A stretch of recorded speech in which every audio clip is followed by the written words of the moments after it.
Hello ladies and gentlemen, the last time I said this video would be short. I don't know if I should repeat that. Does that make me a liar? I'm not sure.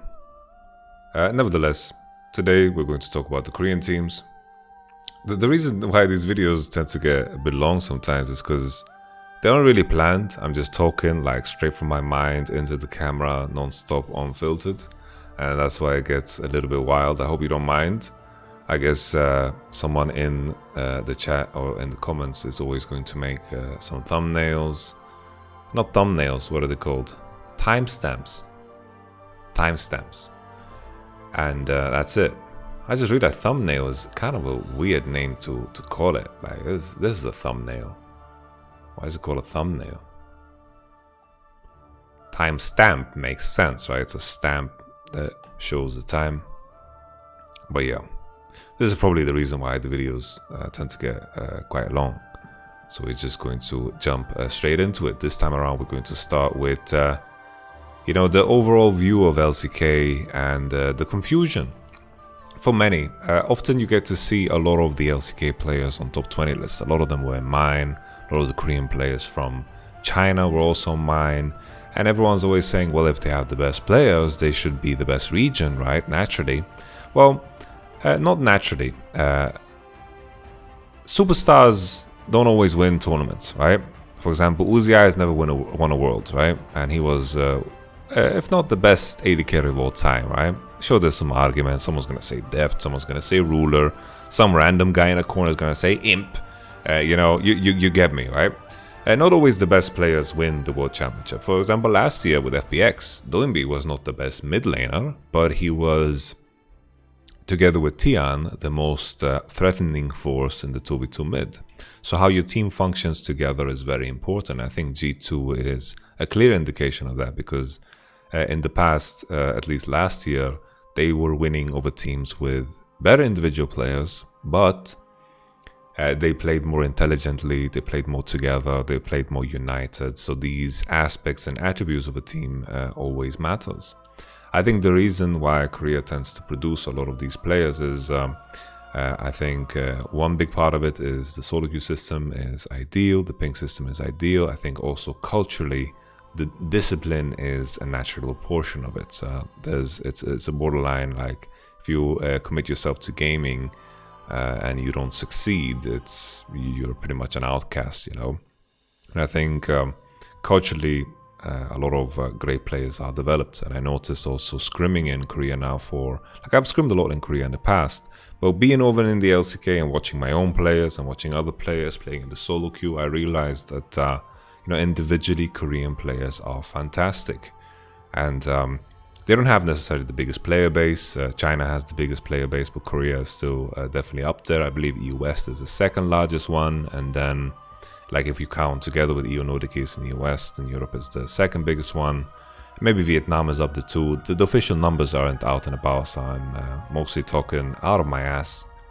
So I might be wrong. But Korea produces great individual players.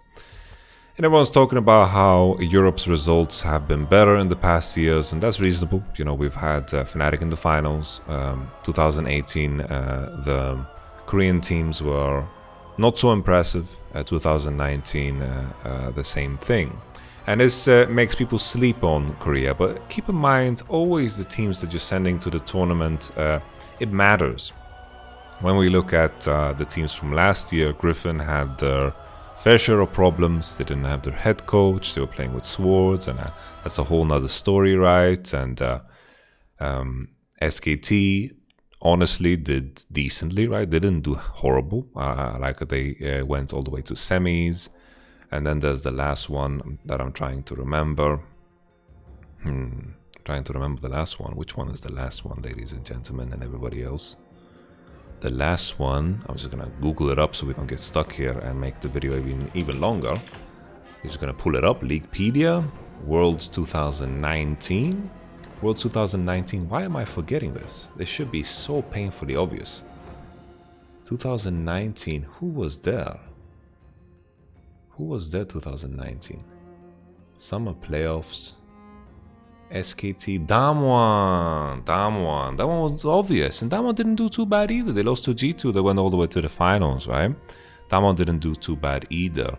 And looking at 2018, the real final honestly was between KT and IG. Sometimes the luck of the draw and how the groups pan out, that matters. Sometimes too much result-based analysis is happening, and I think Korea coming into this year's World Championship is very, very dangerous. So let's forget about the notion of the past. Even though it matters a little bit, we shouldn't define our opinions after it. Because everyone's like, what? EU is number 2 region by far. And I think from an aesthetic point of view, it's hard to say that with great conviction. Very, very difficult to say that with great conviction, because there was a lot of sloppiness, and I think being in the LCK now and watching the LEC at the same time, I can say that a lot of meta adjustments were very slow to happen in Europe. In jungle, there was no Nidalee play, Graves play, Lilia play was very poor, and the Ashe play and Jhin play has also been very, very poor, and this is something that Korea and the LPL did better. And usually the LEC, the biggest strength was being pioneers in what is supposed to be the meta, and I feel like that part of it has been lost. Especially after that MSI, the G2 won, everyone kind of broke out of their box and is now experimenting and, figuring out their way of playing the game and staying ahead of the curve. Which leads us perfectly into Damwon.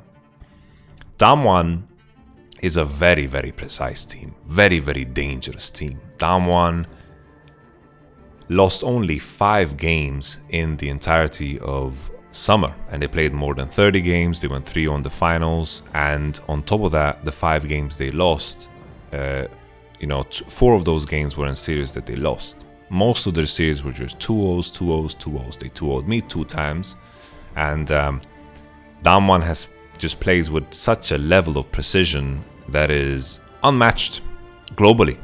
I think in terms of being precise with the decision and not making any silly mistakes that we've seen in a lot of these finals, I think Damwon is the most precise team. I think in terms of activity, they're a little bit lower, but I think that level of activity is something that you're willing to sacrifice to gain that precision that Damwon has. When I'm talking about precision, it's about how well the team coordinates around the things that are going to win them the game. A good example is when they faced us and Showmaker picked Kassadin. He picked Kassadin into Azir, which is, a decent matchup, but it's something that depends on what is going on around you. Of course, the jungle can define that matchup. They sacrificed the bot lane matchup, they picked Pantheon, they went into mid, and they put in all of the resources from bottom. Instead of using Pantheon's strength early to snowball bottom, they used it to snowball Kassadin. And in a lot of cases, as I'm explaining this, it might sound simple, but this is something that Damwon do again and again. I think watching the finals between them and DRX is a very, very clear example of that, they're very, very aware of how they're supposed to win the game. Because in those games, Fyoshik managed to get ahead, and never at any point in time did Damwon get ahead of themselves. They were always calm and collected. They fight at the right timings, fight at the right item timings, rally around the right pressure points, and they have a lot of depth when it comes to their draft. Another key thing when it comes to teams that are looked upon as potential favorites when it comes to the tournament is how well do they maneuver around the mid 2v2. Showmaker and Canyon, something that they didn't have last year was synergy. They just didn't work together at all, and Canyon was mostly covering up for the weakness that was their bot lane. This is not the same team as last year. They have a different coach, they have a different look, and comparing them to last year is simply something that you shouldn't do as a fan. They have a revitalized look, and they play very well through the 3v3 mid. Beryl is, in my opinion, the second best support in the tournament because of his, ability to impact the whole map and ability to lane and roam as well. If we look at Ghost, the newest addition to the team, Ghost is a very, very intelligent player. Sometimes he's left to his own device. He has a very good champion pool, was one of the few AD carries that actually played Ziggs during the season. Played it in scrims too, plays a lot of different champions, plays a very strong Caitlyn, plays a Draven, plays an Ashe, plays a Jhin, anything that you can think of, he plays it. And that is very, very refreshing to see. I think Ghost is a very intelligent player, and he might not be the one that is going to 1v9 if Twitch becomes meta, right? That is more for the likes of Jackie Love, Ruler, and maybe Loken. But he's right below that in terms of how he plays in order to win games. I think mechanically he's very underrated, and it's definitely a play that you should look out for. But it's very easy to go under the radar when you have names like Showmaker and Nuguri in your team. Nuguri, of course, has undergone surgery because he has suffered from a collapsed lung. He's doing better, but it's still, brings up some question marks. I hope it doesn't affect his performance, but it is something that we can't really judge upon, right? I think Damwon looks like a favorite coming into this tournament just because of these things that I mentioned. Play very, very well together. They understand the win condition better than any team in the world, honestly. And they have a very, very strong 2v2 mid, 3v3 mid, and individually they look like players that can match anyone. I think it's a very, very fantastic team, and the question is, how will they do against the likes of top esports JDG when the pace of the game is definitely ramped up and they won't be able to have, as much time to figure out the puzzle that is the game. But that is in no shape or form saying that Damwon is a slow team or that LCK as a region is a slow team. If we look at game time, LCK was actually the second fastest region in the world. I noticed as well that LCK, after getting hard stomped by China over and over again, that they are looking to, change up their game, and I think this is something that all teams that are coming into the World Championship are really trying to do. That's why I mentioned that you should let go of your past notion. Damwon is in a group with JDG and Rogue, and fourth is to be determined. I imagine a world where they're going to get second in the group, but anything can happen. Honestly, JDG can also drop games to Damwon. I think JDG and Damwon is a blessing of a group just for the, the conveyor of beautiful games, because we are going to be blessed with some fantastic games between these two teams, because they are very, very evenly matched, and we'll finally get the clash of titans. Which leads me perfectly, I was just enjoying the song for a little bit in the background. I might lower the sound a little bit because she is going all out. Alright, there we go, we lowered the volume a little bit. Next team in line is, let's do DRX. DRX is a very interesting pick. So, the names that stand out right away for everyone is, of course, Chovy, there's Deft, Korea, and then finally Pyosik and Doran. So on paper, this is a fantastic roster because a lot of these players, the newer names, Pyosik and Doran, have been handpicked by CV Max. He's spearheading the DRX movement. DRX were doing very, very well throughout the regular splits, and it felt like they were always building. The impression that I got from DRX was, this is a fantastic team, very dangerous team. And with time, it was more and more obvious that Damwon was the best team. But in the beginning, everyone's impression was that DRX was the best team because they were so free-flowing. They were playing almost everything, anything that they wanted, and they kept winning series, even though they dropped games, even against some of the worst teams, right? They almost lost the series against SP, and everyone, I personally kind of brushed it off as, oh, they're just experimenting, coming into playoffs. They're going to figure stuff out. And that is where the strangeness came in. If you look at the series between GENG and DRX, it was very, very close. A lot of those games were very one-sided. And DRX, when their stars align, they look like a very dominant team. And when I talk about these stars, the stars that align, it comes down to Pyosik's performance, Doran's performance, and on top of that, how their draft pans out. Sometimes they have genius drafts, like that game where they played Morgana mid lane against TF, and I was about to say TFT, TF, and they had Ezreal Karma that game. It was a very interesting draft, a very refreshing draft, and it just worked. But sometimes you have those games, like in the finals against Damwon, where they were just drafting, trying to pick better lanes, but it just didn't work at all. They just win lanes, and then afterwards there's no thought process at all in terms of how they're going to actually close out games. I feel like DRX are putting so much effort and time into making sure that they have strong matchups for their individual players that they forget the big picture of the game, and that is how you break the enemy nexus. And this is where Damwon was just so much better. And that's why I rated them 8th place in my top ranking of the teams at the World Championship, but I put a parenthesis and I put a 4 because individually, when you look at Deft, Korea, and of course Chovy, fantastic, really insane. They can compete with the best on the world, right? I can see a world where Chovy is going to maybe somehow outlane a Knight, right? But the issue of DRX is their draft, and also at the same time the consistency of some of these players like Doran and Piotr. There's also very little synergy in the mid 2v2 department, which I praised so much when it came to Damwon. The mid 2v2 department is so important coming into the tournament when we look at who is going to be a favorite. JDG, Yagao, plays very well for Kanavi. You see that this is going to be like the trend with pairs in the jungle. Some mid laners play for the junglers, some junglers play for mid, and sometimes, you know, some teams can do both. Like in top esports case, they can play a Nidalee and play for Nidalee. They can play a Lee Sin or a Set and play for the mid lane too, which is very important coming into this tournament. But when you think of DRX's 2v2 mid, Chovy and Piotr is not that strong. The things that you need to look out for when you think about DRX and what their performance is going to live and die by, it is going to be Deft and Korea's level.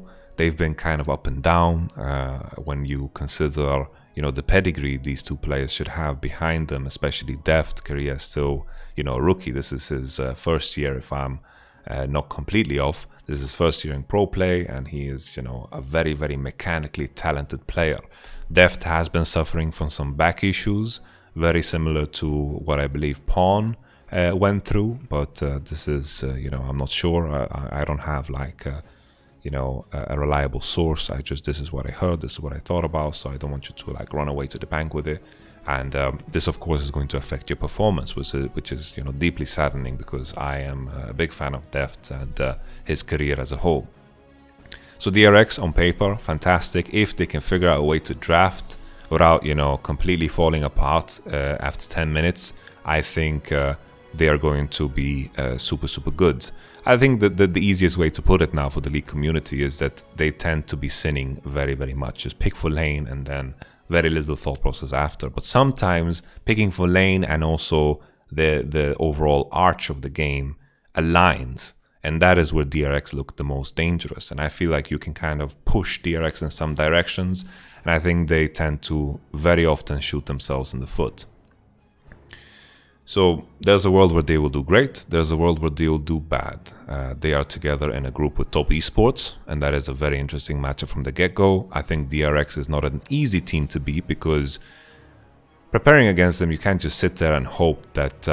you know, Piotr has a bad day, CV Max has a bad day. That's a silly way to prepare. So still, I think they can put top esports to the test, or they can fall completely flat. Either way, top esports I think is the favorite in that group. I think DRX is going to be second place. We're expecting Mad Lions to be slotted into that group too, together with FlyQuest. The tricky thing about FlyQuest, I think even if Mad Lions and DRX, who are both wildly inconsistent, I don't think... even on their worst state that they're going to lose to a FlyQuest. And I say that because I think FlyQuest lanes, their individual players are just not good enough. I think their team play is good, the synergy between Santorin and Ignar is good, but these are not the mechanically intense roles where you'll be really tested against these other teams. Chovy and Knight as mid laners against the likes of a Power of Evil, and it's going to be a super tough matchup for almost any mid laner. So it's not in any shape or form, you know, me just bashing on North America, because I get those comments quite often. So DRX, can they figure out the draft? Can Deft and Korea find their form again? And can Piotr and Doran find consistency? And then we're in the clear. You know, Piotr has had some moments of greatness, but he has also a lot of moments where you wish you could question mark ping through the Twitch client, honestly. I think it's also about, you know, DRX recognizing the position they're in. Something that happened to Griffin last year was they didn't recognize how big Chovy was for that team. When they played against IG, they realized in order to win games they need tanks, and instead of putting Sword on a tank, because they were so afraid of what the Shy would do to him if he was on a tank and not in a like super good matchup, they put Chovy on tanks. And that is just, you know, a tragedy in itself. And we're hoping that that doesn't happen again, because I think Doran is the weakest laner out of all pieces there in DRX. And if you recognize this, you know, you just put him on some Ornn duty, some GP duty, and make it not explosive at all in the top lane, and just play for your mid bottom. And I think that's a recipe for success for DRX. That's why, you know, my evaluation of DRX is so fluctuated. You know, it's either super high or super low. So we'll just have to wait and see what happens. Now we are, you know, summarizing and ending now with GENG. So GENG is a very exciting team. It is surprising to many, like, why DRX beat GENG? Why is GENG rated higher? Well, GENG have a higher sense of consistency, I think, when you look at their laners. I think the biggest question mark that you think of when it comes to GENG is Clid. Clid has games where he takes over. Clid has games where he is, you know, in the shadows. And I think, you know, it's hard to put my finger on why that happens. But sometimes he's just not around, and sometimes he dominates. It's wildly inconsistent in terms of his performance. I wish I could tell you why. It is just night and day. Like, he could be playing volleyball one game and volleyball the next game, and the performance just completely dips. Sometimes everything that Clid does kind of connects, and sometimes he's just kind of farming it out and just waiting for a rainy day. And it's weird. This is going to sound very, very weird and very, very out there, but I feel like GENG's issue, their biggest issue, is complacency in, you know, paths to victory that worked in the past. I think the best example of this is game number 5 against DRX. They were like, okay, let's just play for bot and ignore everything else, and then we're going to win. They blind picked Karma mid, and then the matchup was into a Sylas. Karma used all of her prio to roam into bottom. They managed to dive, they got a double kill, Ruler was ahead, but at the same time Chovy was ahead. And this was something that they didn't need to sacrifice in order to achieve the same, because BDD is indeed a fantastic mid laner. Don't listen to the people that tell you that BDD is overrated, because BDD's lane phase is one of the strongest ones ever. BDD is very similar to Rookie in this regard, where he kind of squeezes you with his mages, and, you know, people might think BDD only plays mages, but that's not true. He had some crazy echo performances. He's ready to play Akali. He has great Zoe, great Azir, and Orianna, and so forth. He is very, very in tune with the meta. The only thing that worries me when it comes to GENG, and why I struggle to put them in the top 4, is that 2v2 mid becomes wildly inconsistent because of Clid. When we look at the other pieces, Ruler and Life, I think lane phase wise, this is probably the best bot lane we have at the World Championship, just lane phase wise. I think in terms of impacting mid, you would look to Lu Mao and Beryl to do it much better and impacting the map. I think just straight lane, like if Ruler and Life are playing Ashe and Karma, they will make you feel it straight to the freaking bone. And this is something that is so dangerous. I put Ruler as my number 1 AD carry coming into this tournament. I think individually he's fantastic, very consistent. He plays at a 95% always. And that is, you know, insane. That is super insane. Rascal, very solid as a player. I put him as the 5th best top lane at the tournament. I was considering between Rascal and potentially Bin and potentially Bwipo. That was like my consideration of who would be 5th, but I ended on Rascal because of how the meta is looking coming into the tournament. I think Rascal is your perfect Shen player, perfect GP player, perfect weak side Renekton player. He can do some Ornn magic too, and he's very solid and very tough to gank. When LCK teams prepare against GENG, playing into topside seems, you know, almost just feels dead, honestly, because gaining an advantage that is significant enough to blow up a game is tricky to do against someone as solid as Rascal. He's not going to 1v9 the games for you, like he's not going to have like a monster Camille performance or like and so forth, but he's going to be very solid playing weak side and you know, serviceable when you play into him. So when it comes to GENG, as I mentioned, you know, BDD, very, very strong. Bot lane, very, very strong. I think they have a good mind when it comes to playing around objective. I think this can be said about any LCK team. And I think just their individual pieces and how it makes the team, I think it just makes a lot of sense. If you look at that team, it makes a lot of sense. I think the biggest issue is sometimes that it almost feels like they panic, you know? It almost feels like they panic, they make decisions that aren't necessary to make. I think they need to really, really trust their 2v2 mid more. They need to give more effort into that 2v2 mid, really settle it down and bolt it down. And use that to play into bottom side and get everyone involved in the process instead of just trying to simplify it. You know, dive bottom within the game. There's additional steps to it, and I think if GENG's preparation is good, I think they can definitely be a very, very dangerous team in this tournament.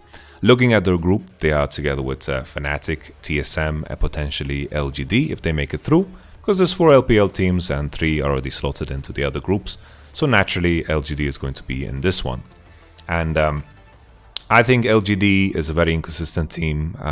I think them going through play-ins and showing what they are playing and the preparation is going to be a big plus for the other teams in this group.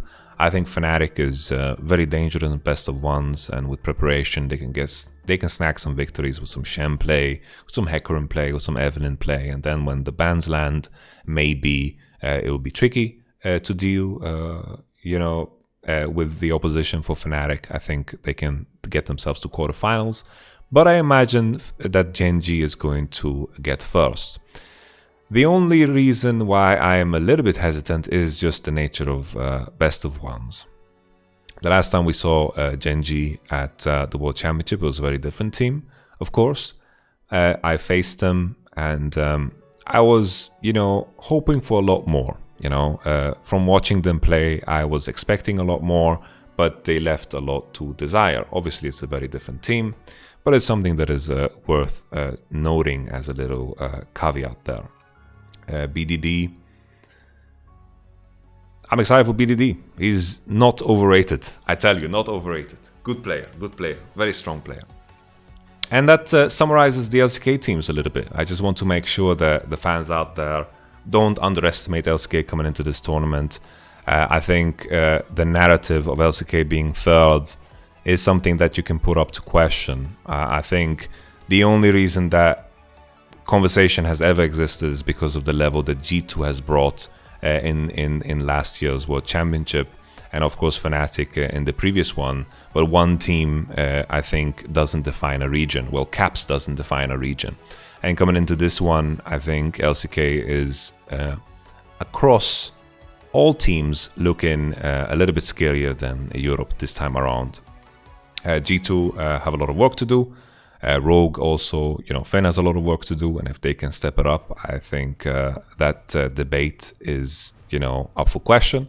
But I don't think it's as one-sided as people want to make it out to be, you know, that, oh, LCK, third best region by far. No, I don't believe in this at all, especially in this tournament.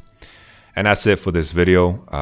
I hope I brought some clarity. This video didn't turn out to be short at all. Again, 30 minutes of talking. I'm very hungry. I'm going to go to the shop, buy some spaghetti, maybe some free-range chicken. Free-range chicken just tastes better, but I understand it's quite expensive. It's quite expensive, so I understand people that just don't want to buy it. If you like this video, please let me know. Give me your feedback. I read all of it. I am trying to, you know, supply content to everyone out there. Do recognize and understand that I am going to be busy with the World Championships. I'm going to be on the broadcast. I'm going to be on the analyst desk, and I might even cast for the play-ins. I'm going to work together with Amazing and Machine. That's going to be sick. Maybe some Cathedral. I don't know if Cathedral minds me calling him Cathedral. I have never asked him. But all in all, thank you so much for watching the video to the end. We're going to make sure to end it exactly at 30 seconds for the beautiful aesthetic. So here, if you have something to share with me, if you have something that bothers you, I'm listening. That sounds really hard. I appreciate you opening up. I think everything will be fine. If you sneeze during this video, bless you and bless your face. I'll catch you guys on the next one. Peace.